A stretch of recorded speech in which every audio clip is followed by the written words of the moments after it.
strange, almost surreal tussle going on at the There's going moment. to be rather a surreal coincidence. Slightly surreal, really. Slightly Surreal surreal. and surreal. A surreal coincidence. Strange, almost surreal tussle going on at the moment. Surreal. Slightly surreal coincidence. Surreal tussle going on at the moment. A surreal coincidence. Slightly surreal. It was a surreal Tussle going on at the moment.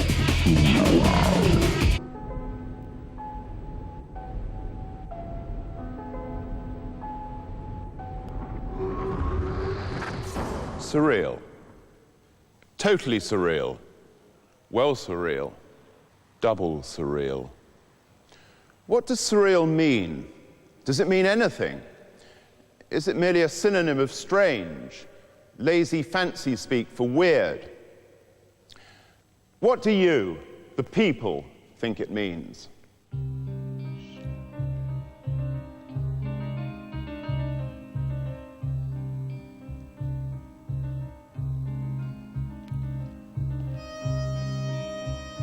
Yes, I do know what it means.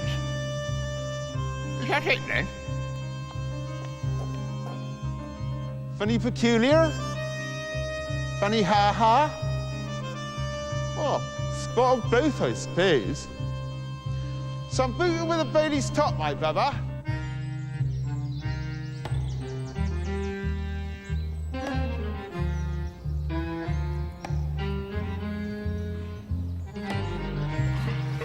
I don't think so, sisters. It means bizarre.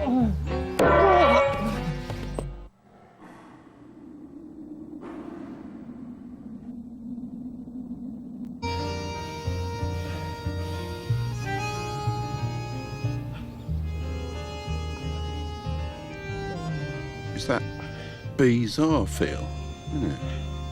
Yeah. Bizarre. I thought you said I could be Tsarina.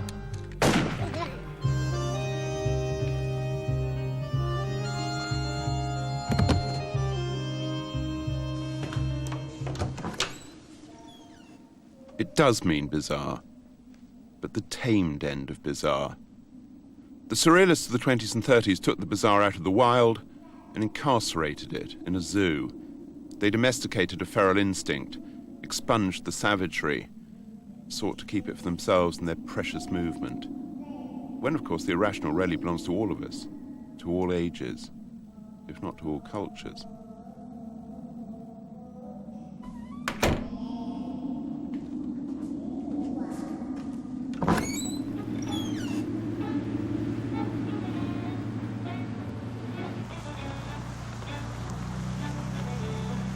Well, it's two words, isn't it? Sur meaning south and real meaning royal.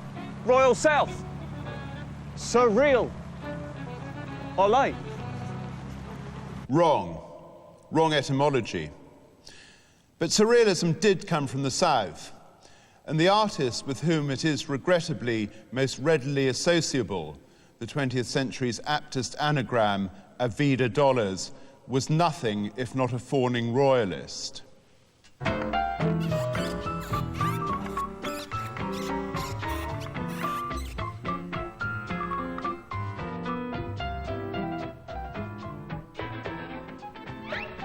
So fawning indeed that after he was presented to HRH Queen Elizabeth II of England and to the Duke of Edinburgh, Dali's anxiety not to display lèse-majesté was such that when he took his leave of the royal couple,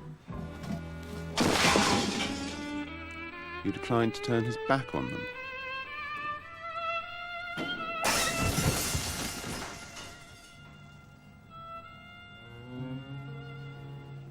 What a splendid example of un acte gratuit, Philip.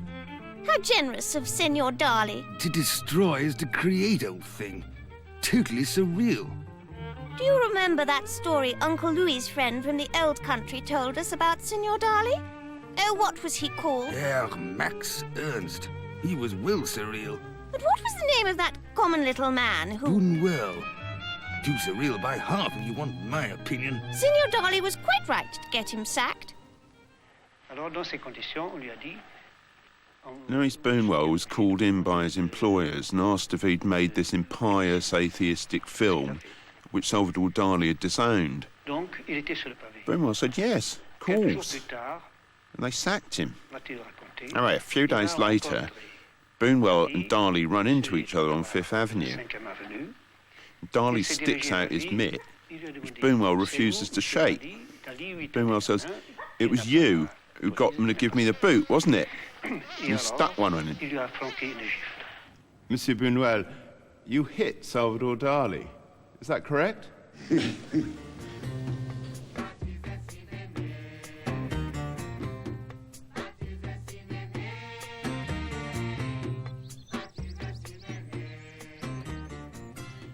If surreal is now just another word for odd, the one thing that cannot be described as surreal is pictorial surrealism, which is... Hey, you! What's that you were saying about it coming from the south and being royal? Bollocks! It comes from the west. It's Republican. Bobby Sands was a provisional surrealist. He sought the infant within the man. In his most celebrated work, he pursued nostalgie de la boue with a fervour and literality that even the coprophile Dali never succumbed to. Dali's medium was paint. Sands went much further. He adopted a stratagem of Marcel Duchamp's and created an ever-mutating installation which he knew no one would ever see, which he knew would be destroyed after his death, which was also a surrealist act.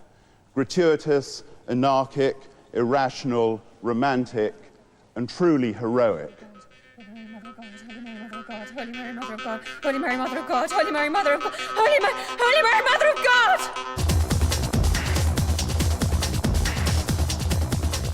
Even when there is no train, the tunnel is still there.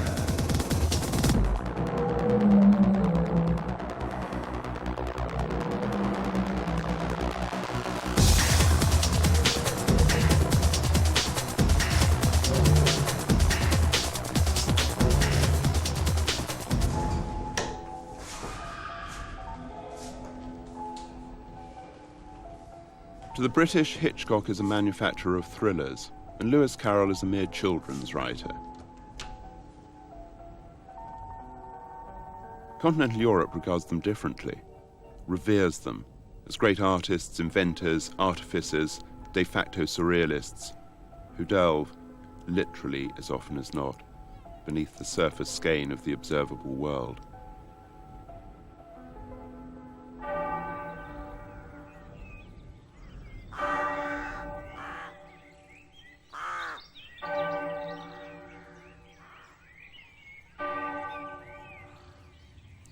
He's dead.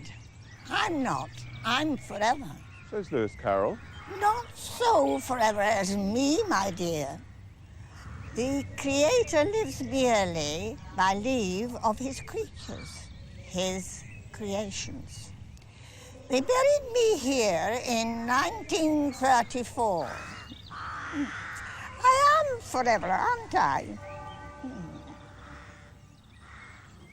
I am forever. Aren't I?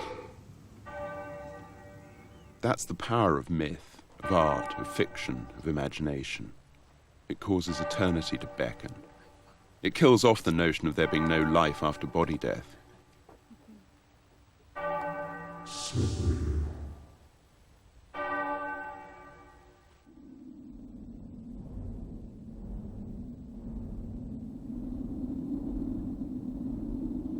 Right then, surrealism came from the South and from the West. Where else did it come from?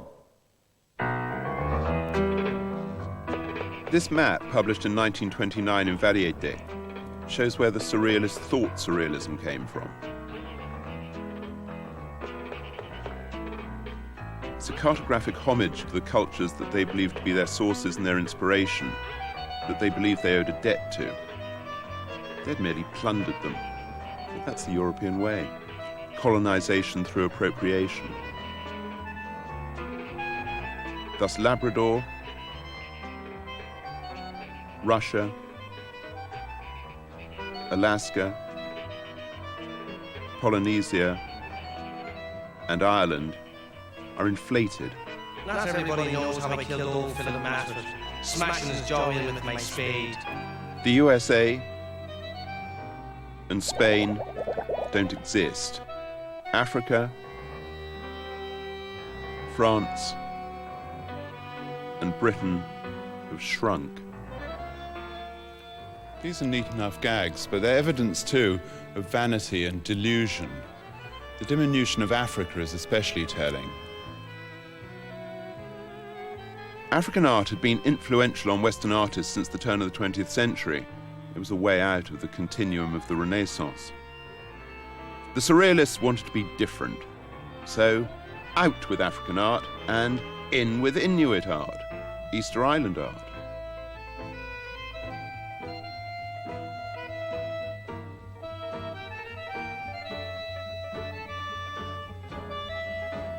This map is wrong. It denies Surrealism's Eurocentricity. One history of the 20th century is the history of bourgeois guilt and of its attempted expiation through stay-at-home plundering. Europe tried to absolve itself of slavery and colonialism by appropriating the idioms of alien cultures. Europe is a living museum, the warehouse of the world, the great plunderer, which is why it's the center of civilization and of cultural suicide.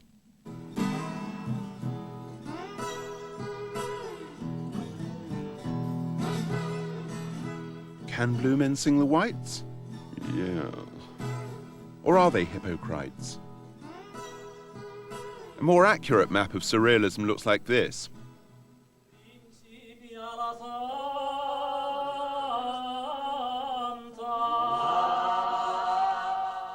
It is equally a map of Catholic Europe, which is apt. Surrealism flourished in Catholic countries, where Christian mythology is sustained by a gamut of rituals which render the fantastical inseparable from the everyday.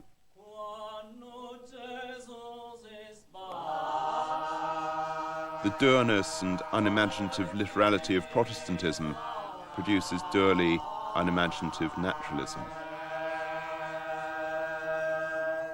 Whilst Surrealism may have been fervently anti-clerical, it knew its enemy. It purloined clerical garb and ecclesiastical practices.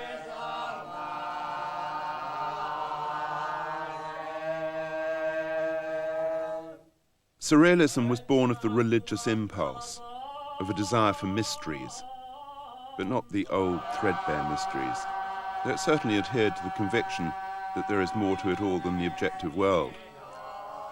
It was concerned to build new mythologies of its own. It believed in the primacy of the imagination. It represented what could not be seen. It invented worlds, rather than vainly trying to copy what is supposedly before us. It made the figurative plastic and concrete. It demonstrated that anything is possible, that the imagination should not be trammeled by facts, circumstances, usage. Monsieur Benuel, c'est vrai que vous lui avez flanqué un gifle, Dali?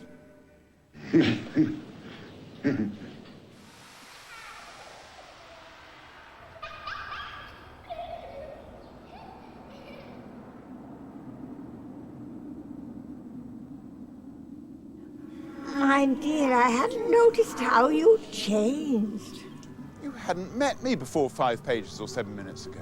Well, all the better to see how you changed.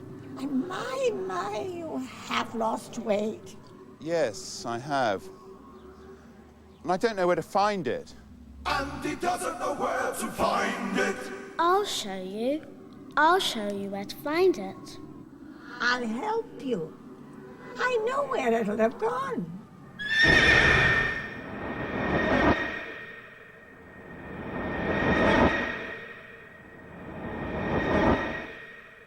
Like I say, anything is possible, as it is when we sleep.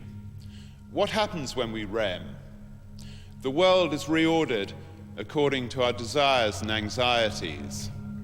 Reason sleeps when we sleep. Surrealism connotes merely a 20 or so year span of the eternal human urge to replicate the reality that is achieved in dreams and in cerebral afflictions where reason absents itself. Go on, get in there. Not without a condom. I'll give you the pick of the animals. You're on.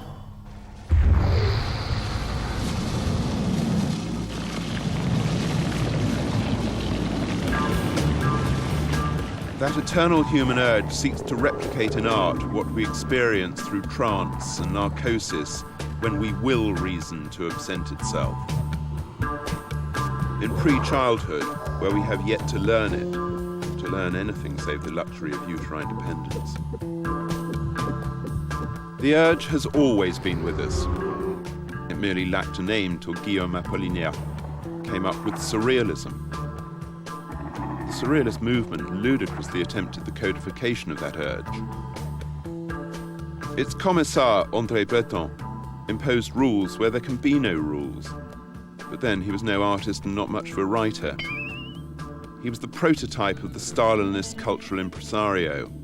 He had a taste for purges and manifestos. He diminished the eternal urge by turning it into another art movement, another school of literature, another ism, when it is, rather, a state of mind, a sensibility, an impulse, an elemental need to exteriorize or exorcise the interior phenomena we experience when we're freed of reason's straitjacket, when cause and effect seems a construct of the most banal kind, when Judeo-Christian morality seems like an elaborately frivolous system of suppression, when clock time is exposed as a job opportunity for the Swiss, when linear logic has yet to be invented, when the notion of meaning has no meaning.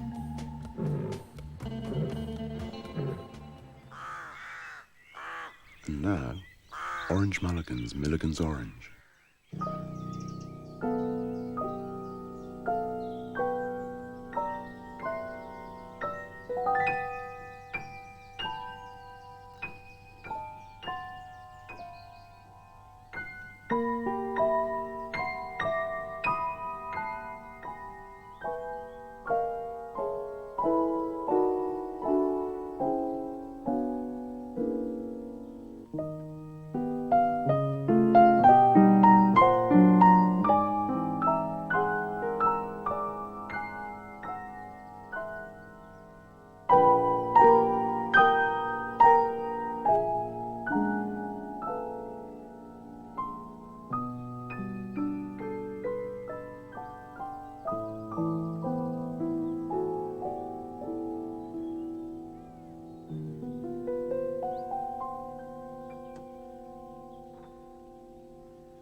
And then I woke up.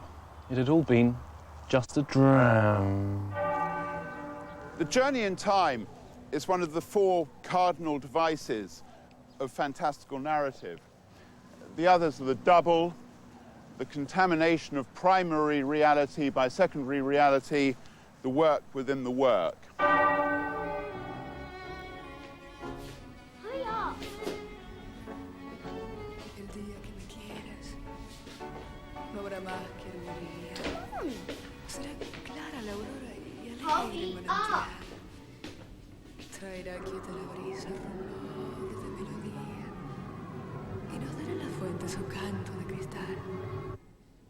The first surrealist was the first of our ancestors to make a representation of not what was outside him, the daily grind of hunter-gathering and making fire from flint, but of what was inside his head, of what had no existence before he made it exist. That first artist, who did not, of course, realize that he was an artist, possessed an innocent capacity for wonder that his avatars have striven ever since to recapture. How do we achieve that state? And why do we wish to? Neuropsychopathologist Vigo Bream. Som der honorabilität, som der Arbeitstät, som der Magfabrikaridad. He used to be all right. I like that one when he did the disgusting sex act with the llama and the motorboat. What else we got? Rick Stein's Roadkill. This week, Rick prepares squashed otter and shows us how to scrape a fox off a hard shoulder and braise it so it tastes sweet as dog. Give us that.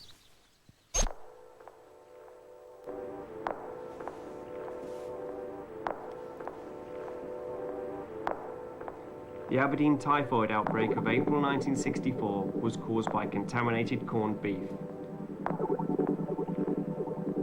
Anything becomes fantastical if you look at it long enough. All cooking, innit? When it isn't makeovers. That's art, that one.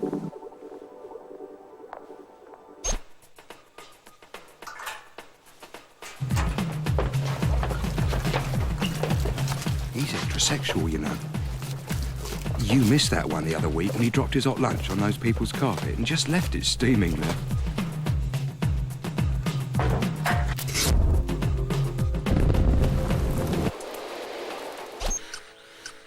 In just a moment, in a special for BBC Two's Chocolate Night, Lloyd Grossman goes through the anal keyhole to ask, whose is this rectum? Lead coming through on the nose.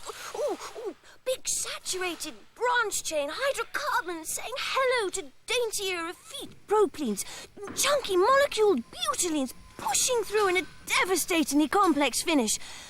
It says 70s elf petrol.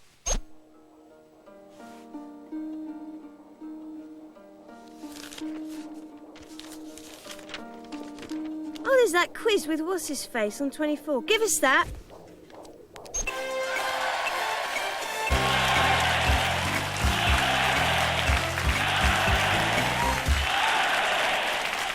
Welcome back, mein Folk, to Valhalla or Basta. Here is the next question, Herr Reich Quizmeister. Dankeschön, Lotte. Oh, here is the hard one. On your tingalings now, my sweet things. All right. Which one of these puts the T in Britain? Attend to your screens, mein Lieblings.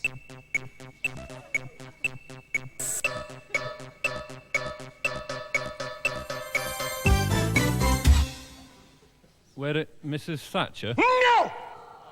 TB. Who put the T in Britain? Were it them chimps on the telly? Sniff the whiff. Okay. Silence! It was Typhoon who put the T in Britain. Jadakas 9! Let us think now about Scunt Hop. Scunt Hop. Now, who's going to the Eastern Front? And who's going to Valhalla? The question is if Typhoon put the T in Britain, who put the... Thor in Scunthorpe. Who did put the Thor in Scunthorpe? It wasn't the Thor I put in Scunthorpe.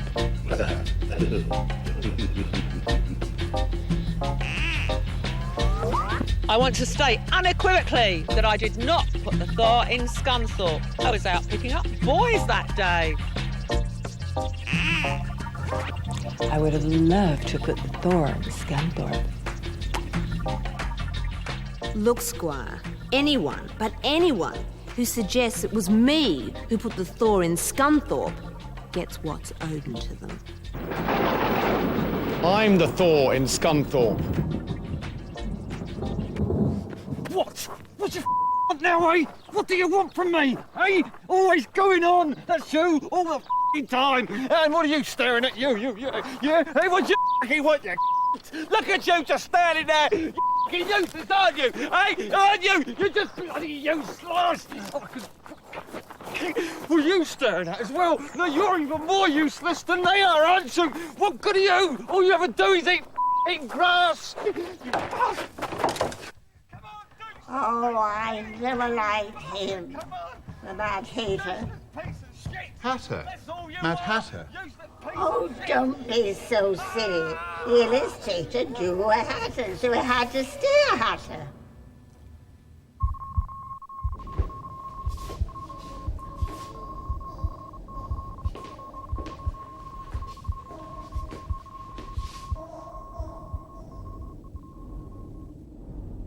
I knew him well too.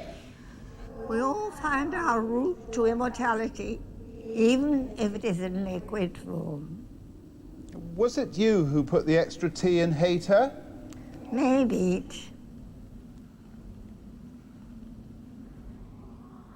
And did you put the tea in Britain? Oh, I had so many teas. I had to get rid of them wherever I could. The pool of tears. The pool of tears. It wasn't what Mr. Dodgson actually wrote. It's all because I kept forgetting to wash my tears out. Cotton buds haven't been invented yet, dear.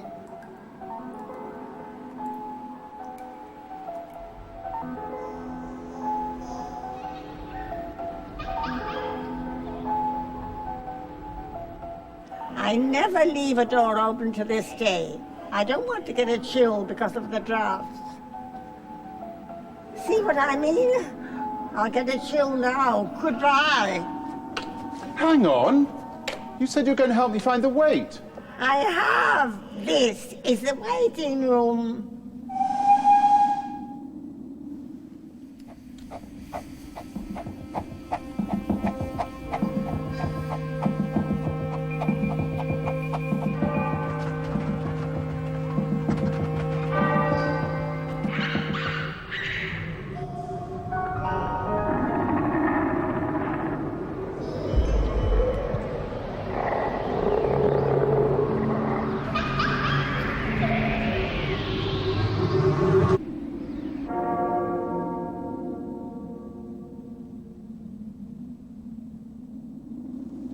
Is that where the weight went? Is that where the past is?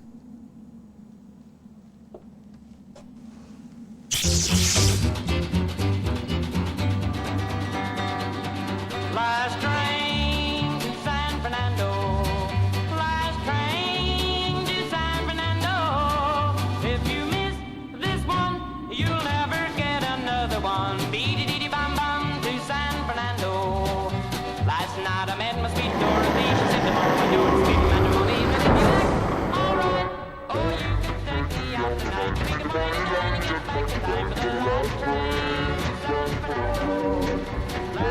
train to San Fernando.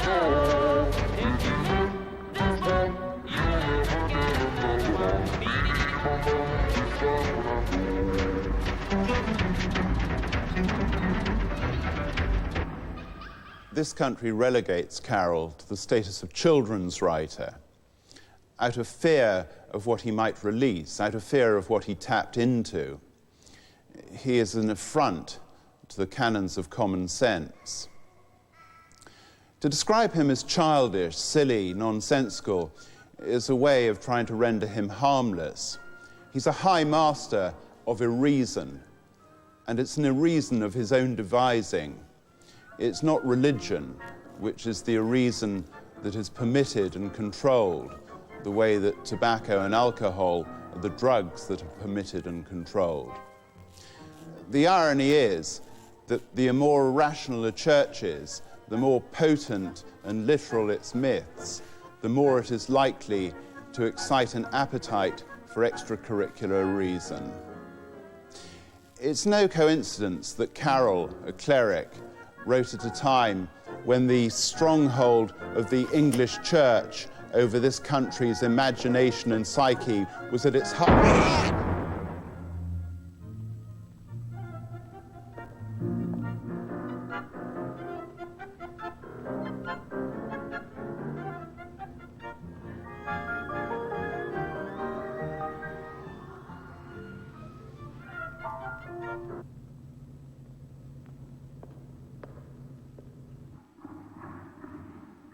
Repeat after me. The lop here is my shelter. I said repeat after me. The lop here is my shelter. The lop ears is my shelter? I shall not want. Take it away!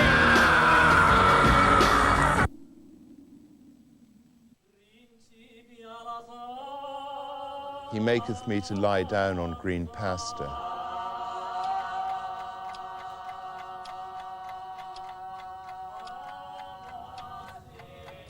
He leadeth me beside the still watchmakers.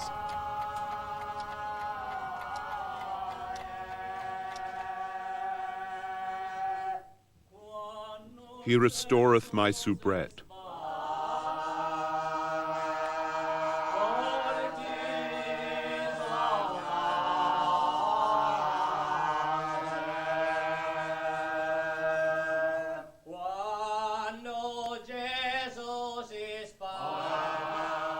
He leadeth me in the patches of riffraff for his naiad sailors.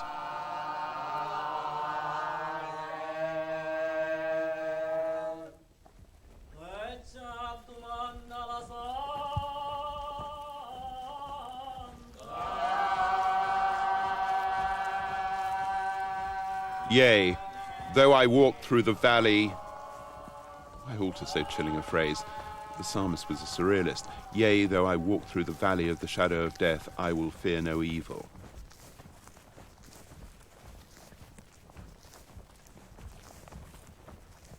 Won't I?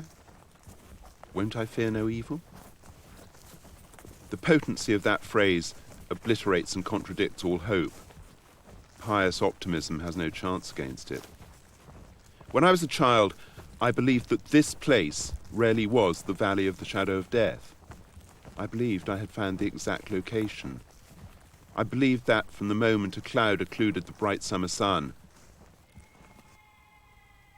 And when I learnt that in France, such a valley with no watercourse is called une vallée morte, a dead valley, it was merely confirmation that I had got it right. My infantile terror was prompted by this dead valley alone.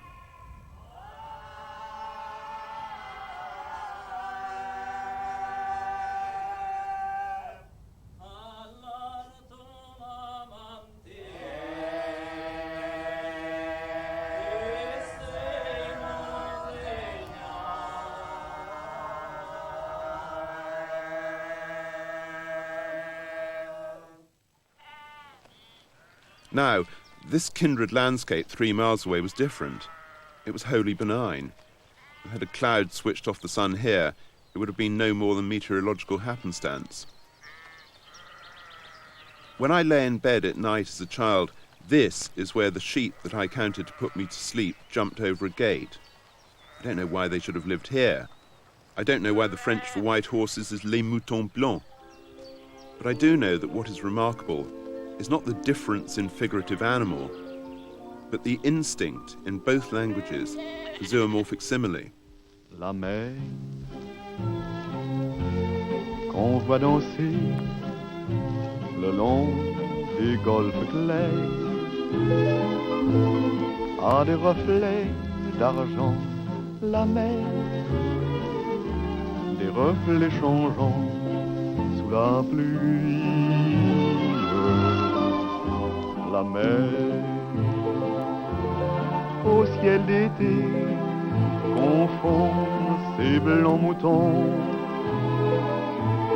avec les anges si purs. La mer, bergère d'azur infinie. Voyez, près des étangs. 25 years ago, I went to Perpignan specifically to see the railway station that Dali genuflected in front of every time he got here. I stared at it for 10 minutes. It did nothing for me.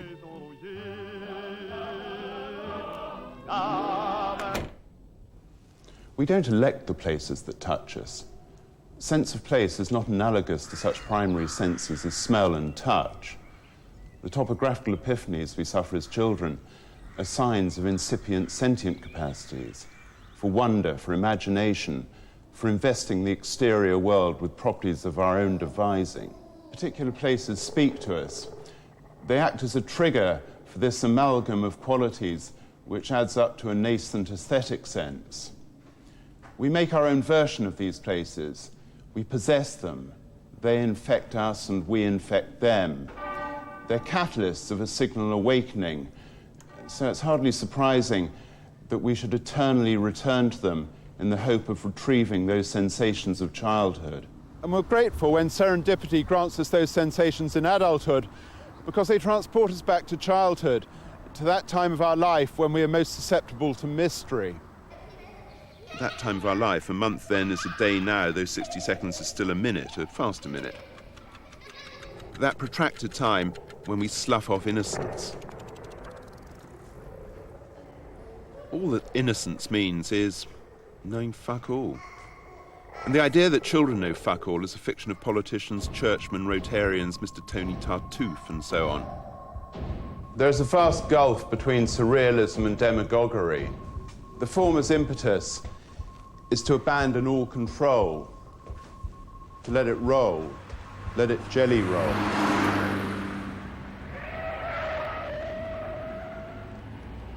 Oi!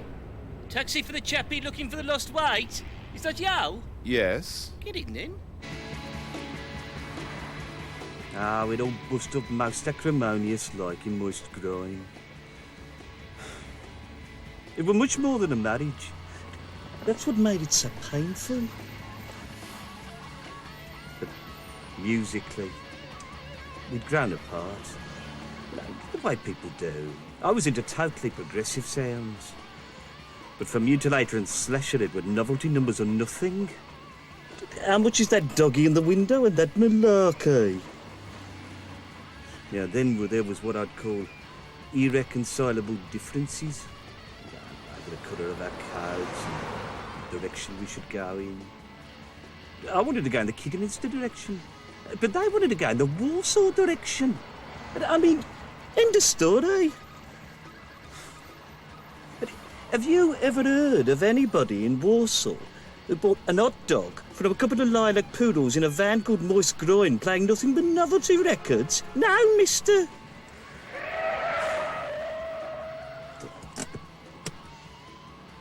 Hang on. Are you sure this is where the weight is? No. I just need a leak.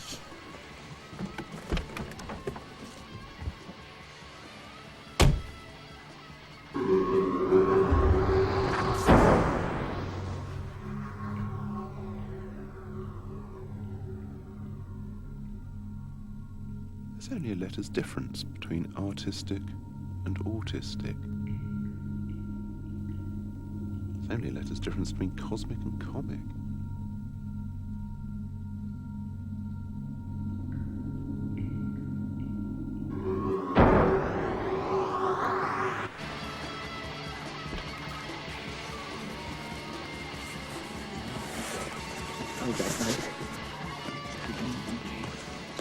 Sorry about that, mate.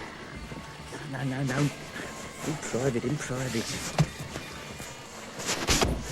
There's only a letter's difference between micturition and allium porum. No, that's not right, is it? You hungry, boy?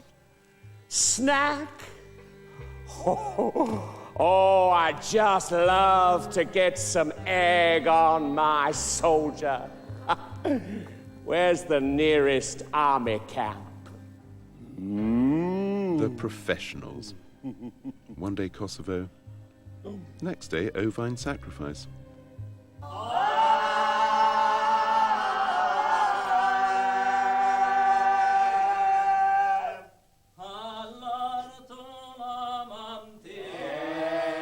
My son Warren, he perishes for us all. The ability to soft-boil an egg is not regarded as a virtue in Spain. The more pervious a culture is to surrealism, the less preoccupied it is with the most unimaginative thing you can do with an egg. It's a post-Protestant talent to stand around for 4 minutes watching water precipitate gastronomic banality. France, where reason struggles with surrealism, boils an egg for 2.5 to 3 minutes.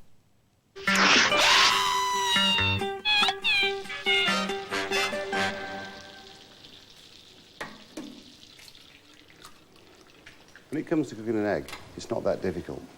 Basically, what we're doing is poaching it in butter. So now we just wait for them to cook.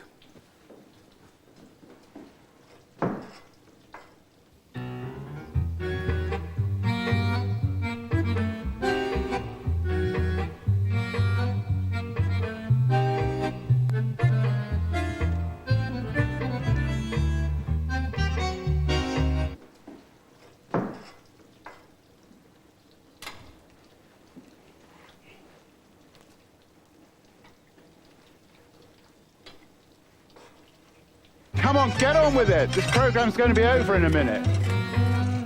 That is not, if you'll pardon my saying so, an even line.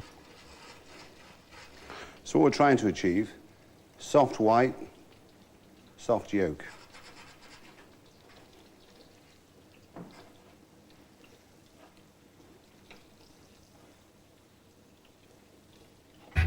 Up, there you are. No, down. Yeah, that's about it. Down a tiny bit more, And the donkey is not quite that thick in that part. Think art, not craft. This is not just another chalk work. Just work that butter over the yolk, gently.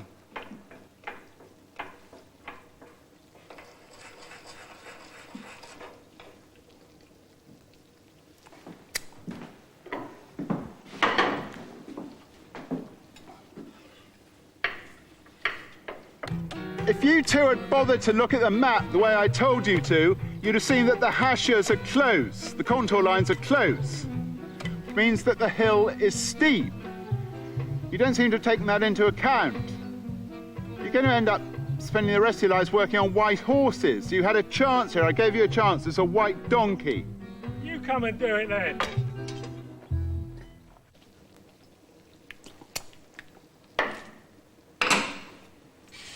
Season after cooking.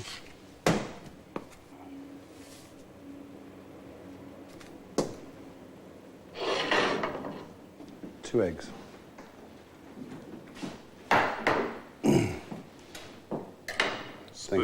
Thank you, Jonathan.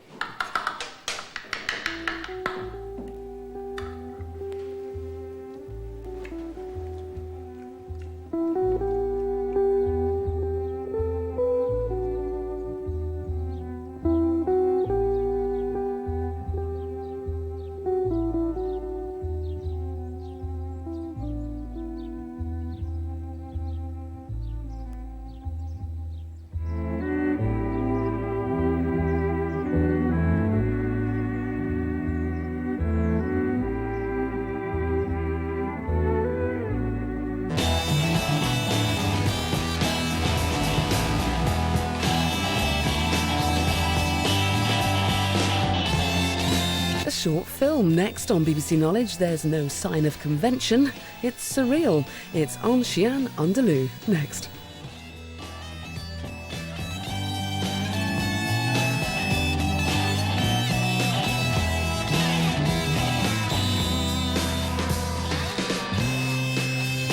Tell me. Yeah.